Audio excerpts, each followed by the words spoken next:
भगवान शिव, जिन्हें महादेव, भोलेनाथ, नीलकंठ और शंकर के नाम से भी जाना जाता है, हिंदू धर्म के प्रमुख देवताओं में से एक हैं। वे त्रिदेवों में संहारकर्ता के रूप में प्रतिष्ठित हैं।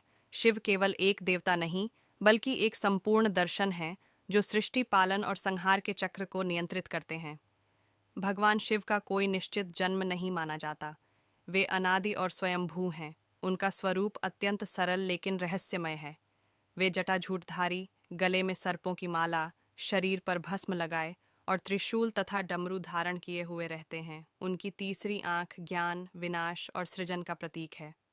शिव का निवास कैलाश पर्वत पर माना जाता है। उनकी अर्धांगिनी माता पार्वती हैं और उनके दो पुत्र भगवान गणेश और भगवान कार्तिकेय हैं।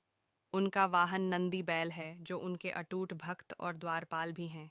जब देवताओं और असुरों ने समुद्र मंथन किया, तब उसमें से विष निकला जो संपूर्ण सृष्टि को नष्ट कर सकता था। शिव ने उसे अपने कंठ में धारण कर लिया, जिससे वे नीलकंठ कहलाए। शिव ने अपनी जटाओं में गंगा को धारण कर धरती पर अवतरित किया, इसीलिए उन्हें गंगाधर कहा जाता है। शिव और शक्ति का अर्धनारीश्वर स्वरूप यह दर्शाता है कि पुरुष और नारी दोनों एक दूसरे के पूरक हैं। एक कथा के अनुसार भगवान शिव ने ब्रह्मा के अहंकार को नष्ट करने के लिए उनका एक सिर काट दिया था। शिवलिंग को भगवान शिव का प्रतीक माना जाता है।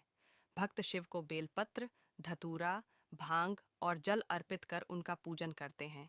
महाशिवरात्रि भगवान शिव की अर्धरात्रि पूजा का विशेष पर्व है, जिसमें व्रत और रात्रि जागरण किया जाता है। भगवान शिव केवल एक देवता नहीं, बल्कि एक योगी और ध्यान के अधिपति भी हैं। वे वैराग्य और ज्ञान के प्रतीक हैं। उनका संदेश है कि आत्मज्ञान और भक्ति से मोक्ष प्राप्त किया जा सकता है। भगवान शिव न केवल एक संहार करता है, बल्कि करुणा, प्रेम और मुक्ति के देवता भी हैं। वे सृष्टि के आदि और अनंत सत्य हैं। ओम नमः शिवाय का जाप करने से मन को शांति और सकारात्मक ऊर्जा प्राप्त होती है।